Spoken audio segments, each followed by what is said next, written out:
Good morning from WKYT News. I'm Bill Bryant. Hope you're having a nice weekend. We welcome you to Kentucky Newsmakers. Later, we'll talk with the only living son of former Governor Wallace Wilkinson. Andrew Wilkinson is out with a book about the dramatic ups and downs of his life. That's a little later on Kentucky Newsmakers. But first, Kentucky Justice and Public Safety Secretary John Tilley is here. Secretary Tilley was in Washington this week, where he spoke to a congressional panel about the deadly drug crisis in Kentucky. There were more than 1,400 overdose deaths in Kentucky last year. The state leads the nation in hepatitis C infections because of dirty needles used to shoot up drugs. And many county jails are overcrowded with inmates who are there because of drugs but are not getting treatment. Governor Bevin has labeled it a crisis, and countless Kentucky families know the heartbreak of lost loved ones because of drugs. Secretary Tilley is a former member of the state legislature. He's hoping to keep lawmakers focused on the challenges that drugs pose to the Commonwealth in the months ahead leading up to the session. Secretary Tilley, thanks for coming. We appreciate it very much. Thank you, Bill. Always glad to be here. You spoke in Washington this week, had a national audience about some of the drug nightmare we're seeing in Kentucky, and you branched out to acknowledge that's a nationwide issue. You talked about it being the equivalent of an airliner crashing every day. What message did you want to convey up there? Well, I think it's now becoming very apparent. We lost 60,000 people last year, nearly 60,000 in this country, which is that commuter plane or almost a jetliner per day. We lost 1,404 to be exact, as you mentioned just a moment ago.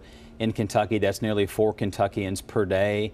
You know, it strikes me and others who live with this crisis every day, so many families just destroyed and communities are under such strain, that we literally, if we lose that many people to something else, our reaction would be so much different. If that were a communicable disease like Ebola, we'd be wearing hazmat suits, or we'd be convening countless task forces, which we have, but it would be a daily battle. And we feel like it is, but we finally feel like the federal government is in the last couple of years coming to that realization. And so that's why we were invited. I was there with 3 other states. My colleagues from 3 other states, Maryland, Virginia, and Rhode Island, are experiencing similar the toll on their communities. Ohio, right beside us, is certainly one of the epicenters as well. But I think the message was what we're doing to combat it, what federal monies that have come to us are doing to help. And so I think, again, how much more can we use? And frankly, the answer to that is we can use much more. We need to be strategic and surgical about it, and that was really the essence of the talk a couple of days ago. Sad that Kentucky makes the list of the invitees, really. It is. Because our problem is just about as bad or worse than anybody's, isn't it? It is. We're in the top 5. We are the epicenter. It began in Ohio and Kentucky. If you read the book Dreamland, the governor and I shared our first conversation upon our first meeting when I interviewed for this job, and he asked me to come talk about this job, and he carried the book Dreamland under his arm. And for those who don't know what that is, it's sort of a chronicling of how this problem began and how we began to treat pain in such a way with these highly addictive opioid painkillers. And now we're now addicted to those. We still have far too many prescriptions for those, although that is changing. That prescribing behavior is down about 25%, but we still consume about 90% of the world's opioids, and that's unacceptable. About 90% of those prescription painkillers are consumed in the United States, even though we represent 4.5% of the world's population. So it's still a huge issue. How much of it is education, getting people to not desire to take it if they can avoid it, to getting the doctors to not write as much of it, and to get to the pharmacists to raise flags if they see too much of it? All of the above. The medical community has come a long way. Right here in Lexington, the University of Kentucky is leading the way, I think nationally, with a new protocol to begin with anything but an opioid painkiller, and kind of going to a point where if that's the last resort and that is needed to deal with a chronic pain issue, an end-of-life condition certainly, then it's appropriate in some ways. These drugs can be very beneficial if used properly, but they're not to be used in the place of a Tylenol or an ibuprofen, or sometimes just living with some pain. And that's why the governor and I and the administration pushed so hard we became the first state in the country with House Bill 333 to limit those drugs to a 3-day supply for acute pain. That's going to be critical to getting those prescriptions down. That was controversial when it went through the legislature. Do you believe that will help? Absolutely. I believe and doctors we speak with agree. Dr. Chang at UK agrees that it's the right thing to do. Again, we seem to be a country that, again, consumes the vast majority of these opioids, and we're not in more pain than anybody else. So I think we can deal with it differently. And there are certainly appropriate times to use this medication, and for people who need it. I didn't mention cancer treatment. I know that's certainly a time, but there are those times when it's appropriate. We just got to identify those, and for the vast majority of cases, it's just not. The governor's office is out with a campaign to try to get all Kentuckians on board with this in the battle against drugs. It is called Don't Let Them Die. There's a website up by the same name. How important is it that people who are not somehow directly involved in this or directly affected by this nevertheless step up and become involved in the war to try to stop it? Well, because it's stressing so many of our resources, it's causing so much devastation to families. You know, people who never thought they'd be a part of it find themselves in the middle of a battle. People lose loved ones, children to overdoses, and they're hit just out of left field, and they come to us and want to join in this battle. Yeah, the Don't Let Them Die campaign and that website will be very effective, we think. We've been working on it for some time. We have a number of initiatives in Kentucky that I think are groundbreaking. We're combining our forces, joining forces with other states to make certain that we're all engaging in these best practices. We'll use what are called peer coaches at ERs. Bill, we had 13,000 visits to the ER for overdoses. We've got to collect those folks. That opportunity can't be lost. We have to connect those overdose survivors with a peer coach and then what's called a bridge clinic to keep them there until we can get them treatment. And in Rhode Island, for instance, that works 82% of the time. If we're not doing that, we're losing out on 8 of 10 people we can get into treatment, which would help turn back this tide. We also hear reports that there are times that there are overdose victims. The EMS is called, they come, they administer Narcan, they're revived, and then they decline to go on to the hospital. And there's no report of this and no way to interface at that point with the problem. Should that or could that be changed? We talk about that all the time, and we are trying to design a system where you can get that person into treatment, where we can connect that person to a peer coach, a peer recovery specialist, someone who's licensed but has also been there, has been an addict, him or herself, who's now licensed to deal with that situation you just described. You testified in Frankfurt that when people get into treatment within jails, and it is voluntary, and I think it was 12% of offenders are going, but when they are there, it tends to have a good outcome. It does. We do things, we were on, I think, say we, because we're proud, we combine with our county jails and work directly with them because we in Kentucky house so many of our state inmates in county jails. In Kenton County, for instance, they have a groundbreaking program that has received a lot of national attention, New York Times, CBS News, where we administer a drug called naltrexone or Vivitrol. It's an injection before they go out to stabilize them so they can be, again, getting the treatment they need from a therapeutic standpoint, but this is medically assisted treatment. They get an injection on the way out. It's not divertible. They can't do anything with it, and it helps them then connect to treatment. We help them connect to treatment with a counselor on the outside, and that's the groundbreaking part of it, so that's why it's received so much attention. Well, so many of our county jails are bursting at the seams. All of them. One in our viewing area here, Madison County, a jail built for about 180 and has more than 400 inmates in the population. They're trying to figure out how to pay for an answer. They want some kind of innovative program that would be treatment and incarceration, getting people some job skills and so forth. They don't have the money to do it, and so many of our counties don't. Does this then step up and become a state problem, or, given your visit to Washington, a federal priority? Oh, I think both. We are incentivizing counties with state dollars. They're somewhat limited, but the governor stepped out at a time when it was very difficult to find those dollars and increased the heroin bill funding, which didn't just treat heroin, but the entire opioid crisis. Now we know it's moved to fentanyl. Heroin is now becoming a thing of the past. As soon as it got here, it's almost gone. I don't suggest it is gone, because it's not, but now fentanyl is leading the way as the #1 cause of overdose deaths. That's another opioid, a synthetic, illegally manufactured opioid, not the fentanyl we know of that can be prescribed for end-of-life situations or things of that nature. but we know that fentanyl is much deadlier than heroin, and then even carfentanil has made its way in to this scourge, and that's even unthinkable. That's 100 times more powerful than fentanyl. And so we are incentivizing these jails to provide treatment, and I think the federal government, that's why they had us there yesterday. Congress is asking, what can we do? And I think any solution over the next, we've already seen increased funding through the 21st Century Cures Act. Kentucky's going to get about $22 million over 2 years. I think we need more than that, and I think every state would agree, because and listen, Bill, there's a return on investment there, because we're paying for this in so many other ways. These are tax dollars to use on the front end. So for those out there who may say, why would I pay for this? It's not my problem, and I understand some of that frustration. But there's a great return on investment here, and we see that in our own prisons. It's almost a $5 return on investment for state tax dollars. I'm sure the companies who need workers who are drug-free would say the same. Right? 160,000 open jobs right now. We can't find a workforce in this state. That's a critical piece of it. Looking for light at the end of the tunnel. Do you think Kentucky's doing enough to recognize those who are overcoming their addictions and picking up their lives and moving on?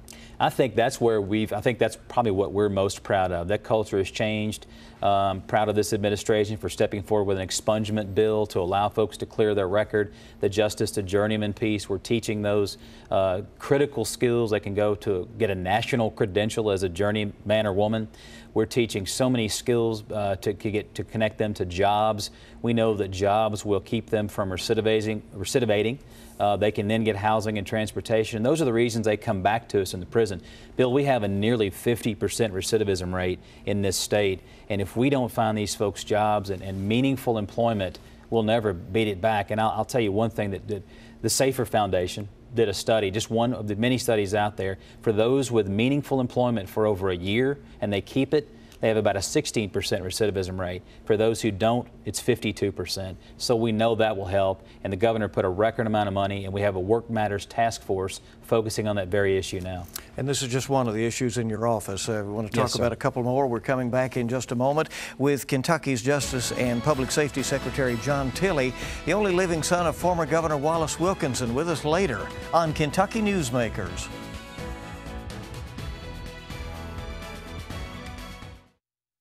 Welcome back to WKYT's Kentucky Newsmakers. Really good to have you with us today as we visit with Kentucky Justice and Public Safety Secretary John Tilley.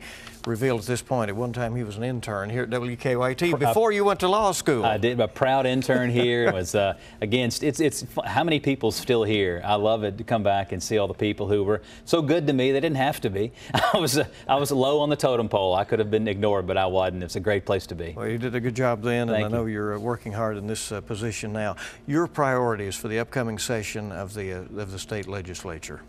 Well, there's so many. I'll highlight, obviously, we just came off talking about this incredible drug scourge that we're suffering from now. We'll continue to work on it. I'm proud that Kentucky continues to lead the way with innovative policy. Again, the sad reality is that we have to be innovative because we are suffering probably more so than most, although this is a nationwide epidemic, make no mistake. Again, as I told you, we lost 1,404 overdose victims last year, but there were nearly 60,000 nationwide. And so some states aren't feeling, but most are. And so we'll continue to work on that. I think what we're focusing on is also a statewide approach to a mental health improvement. In other words, not just in funding, but in how we deal with it, best practices, how we screen for it, how we identify it. Law enforcement is on board. They continue to tell me every time I talk with anybody, and of course at our cabinet we have that function as well, that mental health is their #1 concern. Dealing with those who have a mental health issue, oftentimes an addiction, and oftentimes those who are addicted are self-medicating a mental health condition. So it is so prevalent. So we'll work on a best practice scenario there. I think it'd be very effective. And again, it won't be just about funding. It'll be about doing committing to the best practices so we return on investment, so that we don't find that our jails and prisons are the largest facilities who house the mentally ill. That's unacceptable, and that's a nationwide epidemic. Yeah. In fact, 11 million people cycle in and out of county jails who are mentally ill. There's been a wave of shootings and violence in the Lexington area, certainly in Louisville, as you know. Do you have an approach that would help with that in some way, or is it some of these things you've mentioned? Again, Governor committed to the Work Matters Task Force. I think we mentioned 160,000 open jobs, a big skills gap. Just one example, the average age of a master's level electrician is 57, 58 years old.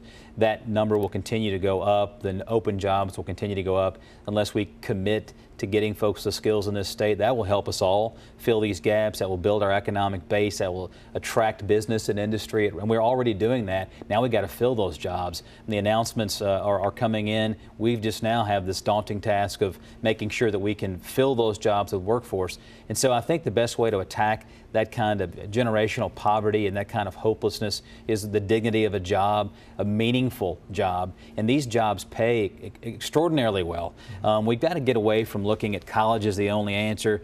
Or college ought to be, frankly, anything where you acquire a skill, a job skill that could lead to meaningful employment. And that's why you saw a record investment from the administration of $100 million state money in workforce development. Mr. Secretary, you're ultimately in charge of the Kentucky State Police as well, and I know they are really disturbed with this trend we're seeing about highway fatalities this year. It was very tough in the last year. As we were taping this program going into the weekend, we learned of 6 people killed in a horrible accident near Bowling Green. This is an issue that Kentucky needs to get its hands around, huh? Absolutely right, Bill. We don't know the cause of this accident yet. We wouldn't want to speculate, right. But we know that drugged and distracted driving are really becoming bigger problems for us. And that's again, I've had the pleasure to serve on an impaired driving task force a couple, 3 years ago, which identified this, again, issue coming straight for us. We've got to address that. Our highways are very dangerous. I mean, I drive that particular route often where those 6 fatalities occurred. And I can tell you it's a dangerous spot, but we also, we may find out that there was something else at play. We just don't know yet. Even the seatbelt numbers apparently are slipping. They are, and that's hard to put a finger on why that is, because it just seems like that's second nature to most people now. All right, Secretary John Tilley, thank you. We really appreciate you coming. Thank you as always, Bill. And we hope you'll stay with us. Coming next, the only remaining immediate family member of former Governor Wallace Wilkinson, Andrew Wilkinson, joining us next on Kentucky Newsmakers.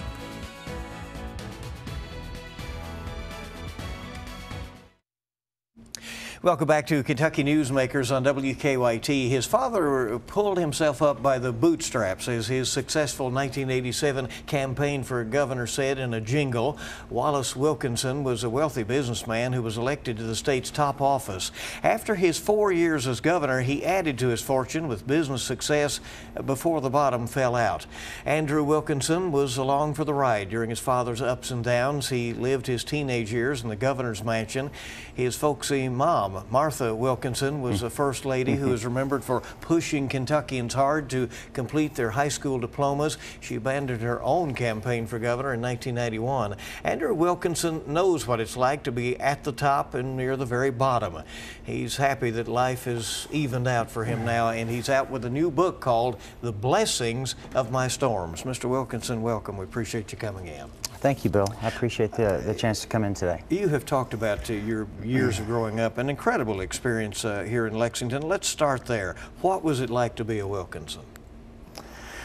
It was amazing on many levels. Growing up in Lexington, and Kentucky is known for its sense of community. And a lot of aspects that are tight-knit. Mom and Dad were from Casey County, came to Lexington later in their lives, and after the University of Kentucky, got busy in business. And Dad, through a lot of hard work and dedication, along with my mother, was able to, in a short period of time, experience a tremendous amount of success. And people knew him. He was very ambitious, and my mother was, in all regard, a partner of partners. And to see Dad and my mom operate and to grow up around that was exceptional. A lot of things that we experienced, you know, the helicopter landing in the backyard or the jet racing down the runway, literally waving goodbye to Dad in the window, seemed normal to us. And I don't think I quite appreciated the things that I had as much as I should have. He goes on to be elected governor after an incredible campaign, showing up last place in the polls, Yeah. and then going ahead and winning. Yeah. Gets a lot of the lottery gets a lot of credit. That was one of his ideas. Yes. You got to live in the governor's mansion, and you have said you did not fully appreciate that experience as a teenager. No, I did not. Dad was elected when I was 14 years old, and not to say that a 14-year-old is incapable of appreciating things. We were there until I was 18, and Dad was very focused and concentrated on being throughout the state all the time, working with the people, helping the people of Kentucky. He and Mom cared about that deeply. They were the people of Kentucky, and it was real to them. The flip side of that is my brother and I found out kind of early that we had a lot of time to do some of the things that we wanted to do.